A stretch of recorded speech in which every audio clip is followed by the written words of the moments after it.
ಕೆಂಪೇಗೌಡರು ದೂರದೃಷ್ಟಿಯ ಸರ್ವಜನರ ಹಿತರಕ್ಷಕರಾಗಿದ್ದು, ವಿಜಯನಗರದ ಸಾಮಂತರಾಗಿದ್ದರು. ಪ್ರಜೆಗಳ ಹಿತರಕ್ಷಣೆಯನ್ನ ದೇವರ ಕೆಲಸ ಅಂತ ನಂಬಿದ್ದು, ಜನೋಪಯೋಗಿ ಶಾಶ್ವತ ಸೇವೆಗಳಾದ ಕೆರೆಕಟ್ಟೆ, ಕಲ್ಯಾಣಿ, ಗೋಕಟ್ಟೆಗಳನ್ನು ಕಟ್ಟಿಸಿ ಜಲಮೂಲಗಳನ್ನು ರಕ್ಷಿಸಿದ ಮಹಾನುಭಾವರು ಅವರು.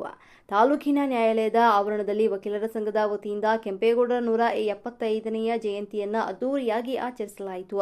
ಹಿರಿಯ ಶ್ರೇಣಿ ಅಪರ್ ಸಿವಿಲ್ ನ್ಯಾಯಾಧೀಶ ಶಿವಕುಮಾರ್ ಕೆಂಪೇಗೌಡರ ಭಾವಚಿತ್ರಕ್ಕೆ ಪುಷ್ಪ ನಮನವನ್ನು ಸಲ್ಲಿಸಿದರು.